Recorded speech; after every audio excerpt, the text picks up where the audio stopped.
అత్తాకోడళ్ళు శారద, అనామిక కలిసి ఏర్పాటు చేసుకున్న ఆర్గానిక్ పీతల పులుసు అనే ఫుడ్ ట్రక్ చాలా రద్దీగా ఉంటుంది. డబ్బులు పట్టుకొని శారద ఆంటీ నాకివ్వు, అనామిక సిస్టర్ నాకివ్వు అంటూ గోలగోల చేస్తూ ఉంటారు. ఆ ట్రక్కి కొంచెం దూరంలో ఉన్న వర్ష ఆ గోలను భరించలేకపోతుంది. కోపంగా తన ఫ్రెండ్ సౌమ్యకి ఫోన్ చేసింది. హాస్టల్ గదిలో ఉన్న సౌమ్య కాల్ని రిసీవ్ చేసుకుంది. హ్యాపీగా, వర్ష, 100 రూపీస్ పీతల పులుసు దొరికిందా? ఏంటే దొరికేది, ఇక్కడికి వచ్చుడు. ఎంత గోలగోలగా ఉందో. ఫిష్ మార్కెట్ గోలగా ఉంటుందని తెలుసు కానీ పీతల పులుసు ట్రక్ దగ్గర కూడా ఇలా ఉంటుందనుకోలేదు. మరి అత్తాకోడళ్ళ ఆర్గానిక్ పీతల పులుసు అంటే ఏమనుకున్నా వర్ష? నేను చెప్తే నువ్వు నమ్మలేదు కదా. ఇప్పుడు చూసావా మరి అక్కడెంత గోలగా ఉందో. నేను హాస్టల్కి వచ్చేస్తున్నాను సౌమ్య. పీతల పులుసు తీసుకున్న తర్వాతే హాస్టల్కి రా వర్ష. కావాలంటే నేను రైస్ వండి పెడతాను. అరగంట లేట్ అయినా పర్వాలేదు. నువ్వు మాత్రం పీతల పులుసు తీసుకున్న తర్వాత హాస్టల్కి వచ్చాయి. సౌమ్య ఫోన్ పెట్టేసింది. కోపంగా వర్ష సౌమ్యని తిట్టుకుంటూ అత్తాకోడళ్ళ ఆర్గానిక్ పీతల పులుసు ట్రక్ దగ్గరికి వచ్చింది. పీతల పులుసు కోసం ఎగబడుతున్న వాళ్ళని చూసి కోపంగా గట్టిగా అరిచింది. ఆ అరుపుకి అందరూ భయపడి తప్పుకున్నారు. ఇక వర్ష అనామిక దగ్గరికి వచ్చింది. డబ్బులిచ్చి తనకి కావాల్సిన పీతల పులుసుని తీసుకుని వెళ్ళింది. అక్కడ మళ్లీ గోళం మొదలైంది. అనామిక అప్పుడే మైక్ ఆన్ చేసింది. దయచేసి అల్లరి చేయకండి ప్లీజ్.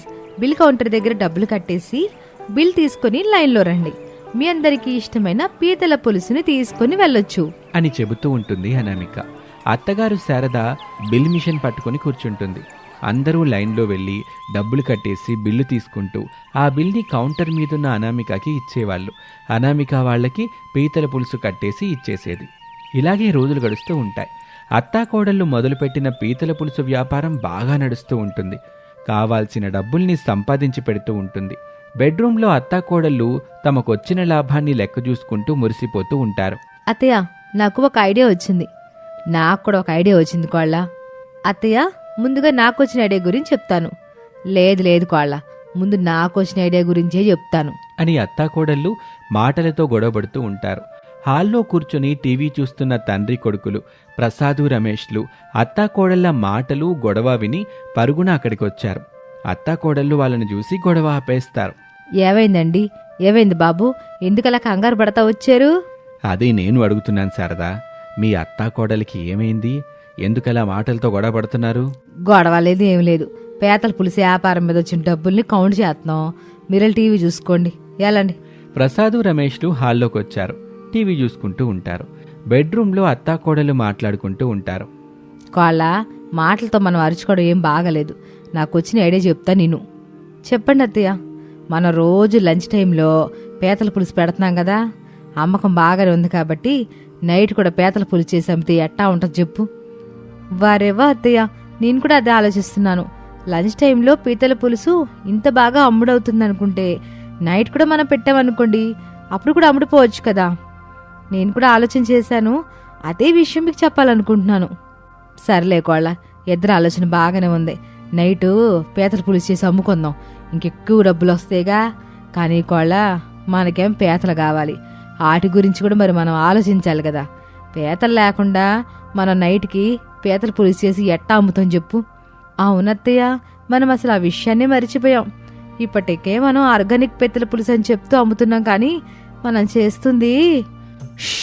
గట్టిగా మాట్లాడబాకే. తండ్రి కొడుకులు కనుక విన్నారంటే మనం చేస్తున్న మోసం బయటపడిపోద్ది. అప్పుడు మనం ఇప్పుడు లంచ్ టైంలో చేస్తున్న ఈ పీతల పులుసు వ్యాపారం కూడా చేయలేము. అయితే అత్తయ్య, మనం ఇంటి దగ్గర పీతల గురించి ఏం మాట్లాడకూడదు. ఎలాగో మనం తెల్లవారుజామునే పీతల చెరువు దగ్గరికి వెళ్తున్నాం కదా, అప్పుడు మనం మాట్లాడుకుందాం. ఇప్పుడు మాత్రం నేను అందరికీ టీలు ఇచ్చేసి వస్తాను. అనామిక అక్కడి నుంచి వెళ్ళిపోతుంది. అదొక జాతీయ రహదారి. రోడ్డు పక్కన ఉన్న ఒక చెట్టు కింద నిలబడిన సుదర్శన్ సెల్ ఫోన్లో మాట్లాడుతూ ఉన్నాడు. సుబ్బయ్య, చనిపోయినా ప్రాణాలతో ఉన్నా ఏవైనా పర్వాలేదు, మనకి పీతలు కావాలి. ఇప్పుడు వాటికి మార్కెట్లో మంచి ధర ఉంది. చచ్చినా బ్రతికినా పర్వాలేదు, మనకి పీతలు కావాలి అంతే. మనం రోజు కలుసుకునే చోటే నేను డ్రమ్ముతో ఉన్నాను. నువ్వు పట్టుకున్న పీతల్ని తీసుకొచ్చాయి అని ఫోన్ పెట్టేశాడు సుదర్శన్. రాత్రి 9 గంటల సమయం. ఇంటి బయట నిలబడి శారద సుదర్శన్తో ఫోన్లో మాట్లాడుతూ ఉంటుంది. సుదర్శనం, రోజు నీకు చెప్పాల్సిన అవసరం లేదు. నువ్వు తీసుకొచ్చిన పీతల డ్రమ్ముని చెరువు గట్టునున్న చెట్టు దగ్గర పెట్టి అక్కడ పెట్టేసి వెళ్ళిపో. నేను నా కోళ్ళో ఉదయం వచ్చి మేం చేయాల్సిన పనులు మేం చేసుకుంటాం. అప్పుడు సుదర్శన్ ఒక గుడిసెలో ఉన్నాడు. అలాగే మేడం, మీరు చెప్పినట్టు చేయటం, ఇచ్చింది తీసుకోవటమే నాకు తెలిసింది. ఎప్పట్లాగే పీతలున్న డ్రమ్ముని తీసుకొచ్చి చెరువు దగ్గర పెడతాను. ఇక మీ ఇష్టం. మరి డబ్బులు మేడం? నీకు రావాల్సిన డబ్బులు రేపు వస్తాయిలే.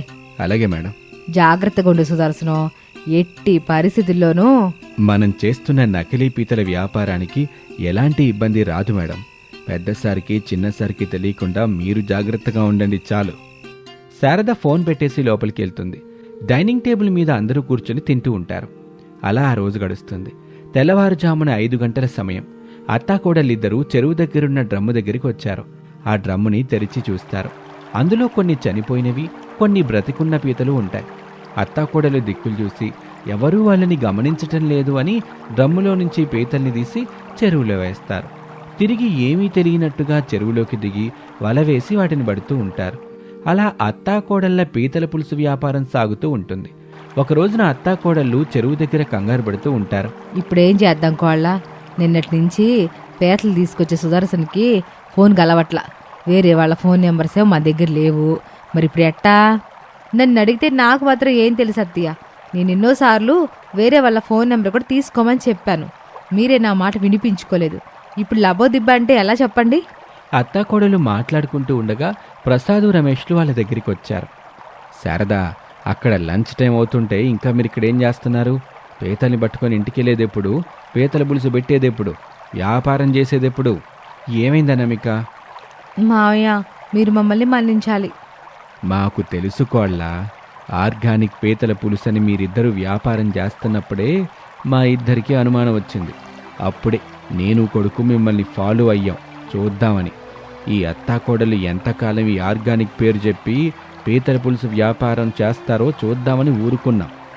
ఆ మాటకి అత్తాకోడలిద్దరూ ఒకరి ముఖం ఒకరు చూసుకున్నారు. అమ్మా, అనామిక, ఇంతకాలం డబ్బు కోసం ఇలా చేశారని మేము అర్థం చేసుకున్నాం. కావాల్సిన డబ్బైతే సంపాదించుకున్నారు కదా, ఇంకా ఎందుకు ఇలా ఆర్గానిక్ పేరుతో ఇలాంటి అత్యాస పనులు చేస్తున్నారు? దయచేసి ఆపేయండి. వద్దు, నా మాట విని ఆపేయండి. అదే మనకు, మన కుటుంబానికి మంచిది. శారద, నేను గాని కొడుకు గాని పీతల వ్యాపారం చేయడం మానేయండి అని చెప్పటంలా, ఇట్లా అత్యాస వ్యాపారం చెయ్యొద్దని చెప్తున్నాను. ఎలాగూ మన దగ్గర డబ్బులున్నాయిగా, ఓ చెరువుని తీసుకోండి, పీతలను అందులోనే పెంచండి, వాటిని పట్టుకోండి, వాటితో పులుసు చేద్దాం. చూస్తామని వచ్చిన వాళ్ళకి ఒక టికెట్ పెట్టి చెరువు దగ్గరికి తీసుకొచ్చి మరీ చూపిద్దాం. అప్పుడు వాళ్ళు ఎంతో సంతోషపడతారు. నిజమే, వీళ్ళు చెప్పినట్టుగానే ఆర్గానిక్ పీతల పులుసు చేసి అమ్ముతున్నారనే గుడ్ నేమ్ కూడా మనకు వస్తుంది. మన బిజినెస్ మరింత పెరుగుతుంది. మీరు ఆలోచించండి. అత్తాకోడలిద్దరూ తాము ఇన్నాళ్ళు తప్పు చేసినట్టుగా తలదించుకుంటారు. అత్యాశతో వచ్చే డబ్బు అనేక ఇబ్బందులు గురిచేస్తుంది. మనశ్శాంతిని మనకి లేకుండా దూరం చేస్తుంది. చివరికి మనుగడ కూడా పూర్తిగా కనబడనీయకుండా చేస్తుంది. ఇంకా మీ ఇష్టం అని చెప్పి ప్రసాదు, రమేష్ ఇద్దరు అక్కడి నుంచి వెళ్ళిపోయారు. కోళ్ళ, మీ మావయ్య అబ్బాయి చెప్పింది విన్న తర్వాత నాకు మనం చేస్తున్నది తప్పు అనిపిస్తుంది. అవునత్తయ్య, ఇంతకాలం డబ్బు మీద ఇష్టంతో ఆర్గానిక్ పీతల పులుసని అబద్ధం చెప్పాం. ఆరోగ్యంతో ఆటలు ఆడుకున్నాం. ఇక్కడి నుంచి ఆటలొద్దు, నిజం చేద్దాం. అవును కోళ్ళ, మన దగ్గరున్న డబ్బుతో మనమే ఒక చెరువును కొనుక్కొని పీతలను పెంచుకుంటా పీతల పులుసు వ్యాపారం చేసుకుందాం. అలాగే అత్తయ్య, అప్పుడు మనం ఎవరి మీద ఆధారపడాల్సిన అవసరం లేదు, ఎవరికి భయపడాల్సిన పని లేదు, ఎవరిని బ్రతిమలాడాల్సిన ఇబ్బంది లేదు అని అత్తాకోడళ్ళు ఆ క్షణమే నిర్ణయం తీసుకుని ఇంటికొచ్చారు.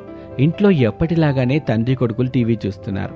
అత్తాకోడళ్ళు బీరువా దగ్గరికి వెళ్ళి అందులో ఉన్న డబ్బుల కట్టల్ని తీసుకుని తండ్రి కొడుకుల దగ్గరికి వచ్చారు.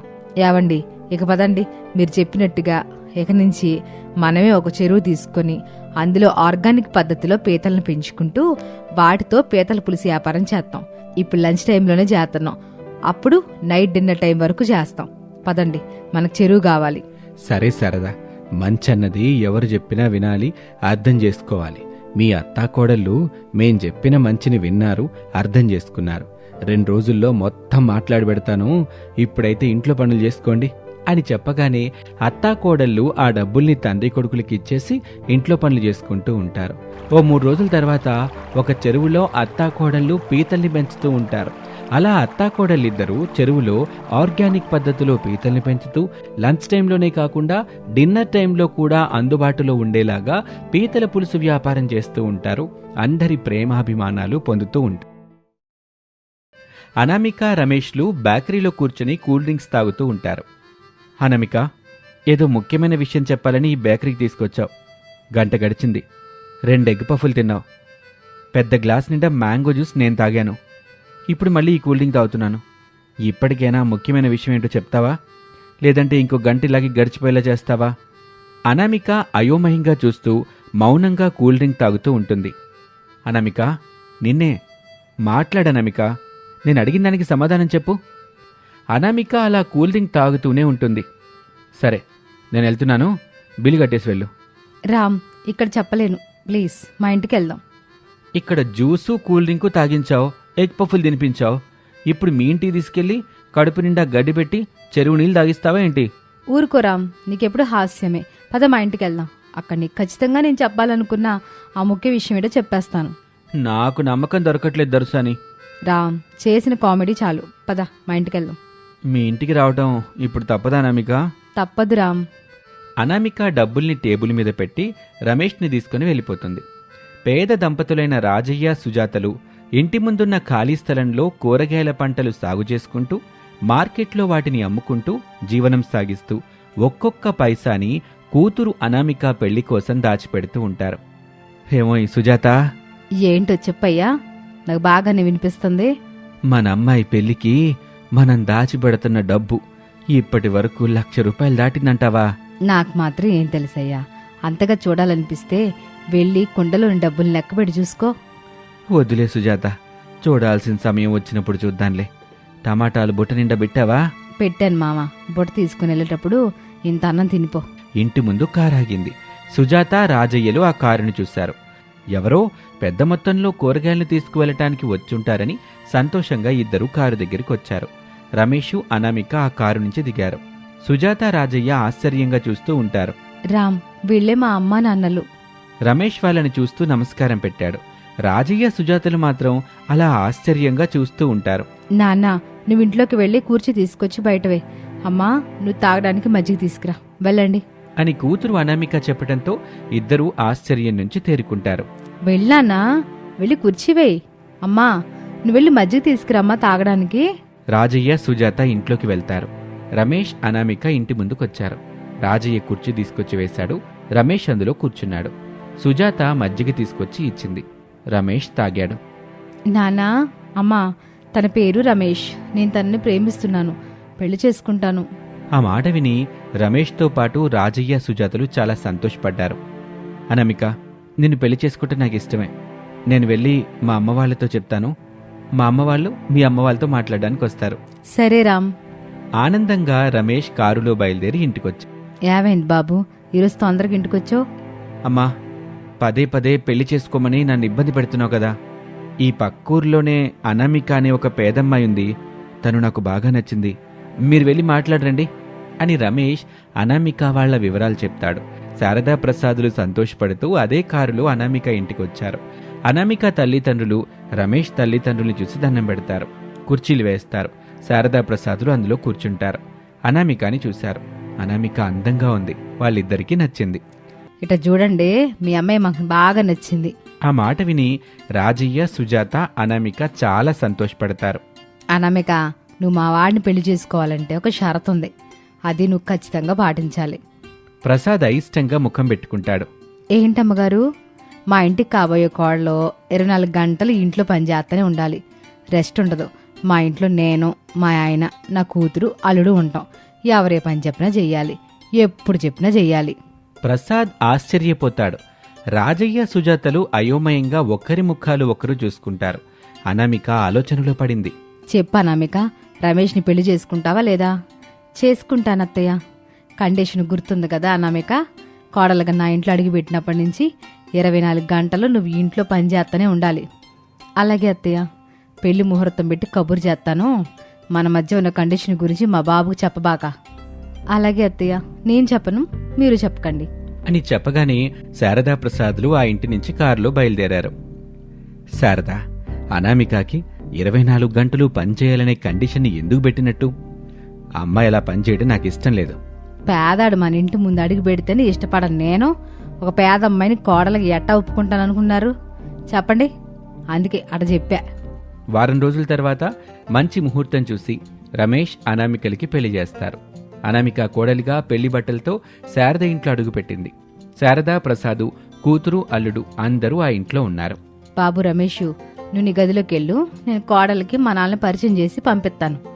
అలాగే మమ్మీ అని చెప్పి రమేష్ అక్కడి నుంచి వెళ్ళిపోతాడు. అనామిక, ఇంట్లో పని చేయడం మొదలెట్టు.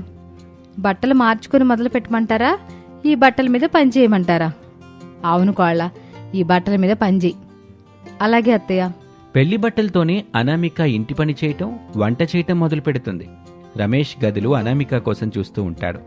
ఎంత సమయం గడిచినా అనామిక గదిలోకి రావట్లేదేంటా అని రమేష్ హాల్లోకి వచ్చాడు. అనామిక కిచెన్లో పనిచేస్తూ ఉంటుంది. ఏంటనామిక, నీకోసం రూమ్లో ఎదురు చూస్తుంటే నువ్విక్కడ పనులు చేస్తున్నావా? ఇంటిని చక్క పెట్టుకోవడం కోడలికి నా బాధ్యత కదా రామ్. నువ్వెళ్ళు, నేను వస్తాను. 1 గంట అయితే పనంతా అయిపోతుంది. రమేష్ వెళ్ళిపోతాడు. అనామిక పనులు చేస్తూనే ఉంటుంది. శారద కూతురు ఊర్మిళ అప్పుడే అక్కడికొచ్చి ఇలా అంటుంది. వదిన, నాకు ఆయిల్ లేకుండా చపాతీలు చేయి. అలాగే ఆలు కర్రీ కూడా చేయి. చేసిన తర్వాత నా గదిలోకి తీసుకురా. అలాగే ఊర్మిళ. ఊర్మిళ అక్కడి నుంచి వెళ్ళిపోతుంది. అనామిక చపాతీలు చేస్తూ ఉండగా అక్కడికి శారద వచ్చింది. మీకేం కావాలత్తయ్య? నాకు ముద్దపప్పు ఆవకాయ కావాలి కోళ్ళ. రెడీ అయ్యాక నా గదిలోకి తీసుకురా. అలాగే అత్తయ్య. మావయ్య కూడా ఏం కావాలో చెప్పండి. మీతో పాటు మావయ్యకి కావలసిన వంటను కూడా తయారు చేసి తీసుకొస్తాను. మీ మావయ్య ఏం తింటాడో నాకేం తెలుసుకోవాలా? ఆయనకు ఆకలి వేసినప్పుడు ఆయన చెబుతాడులే, విడివిడిగా చేసి పెడదు గాని. అలాగే అత్తయ్య. శారద అక్కడి నుంచి వెళ్ళిపోతుంది. రమేష్ గదిలో అనామిక కోసం ఎదురు చూస్తూ ఉంటాడు. అలా సమయమంతా గడిచిపోతుంది. అనామిక మాత్రం వంట చేస్తూనే ఉంటుంది. అరగంట తర్వాత ఊర్మిళ అడిగిన చపాతీ, ఆలూ కర్రీ చేసి తీసుకెళ్తుంది. ఊర్మిళ సంతోషపడుతూ, వద్దినా, మా ఆయనకి చికెన్ కావాలంట, తీసుకొచ్చి స్పైసీగా చెయ్యి. అలా ఉంటేనే ఆయన తింటారు, లేదంటే కోపం తెచ్చుకుంటారు, నన్ను కొడతాడు. నేను గట్టిగా పెద్దగా ఏడుస్తాను. అమ్మ వస్తుంది, కారణం నువ్వని నిన్ను కొడుతుంది, తిడుతుంది. అక్కడి వరకు తీసుకురానులే ఊర్మిళ. అన్నయ్యకి ఇష్టమైనట్టే చికెన్ తీసుకొచ్చి స్పైసీగా చేసి తినడానికి తీసుకొస్తాను. సరే వదినా. అనామిక అక్కడి నుంచి కిచెన్లోకి వచ్చింది.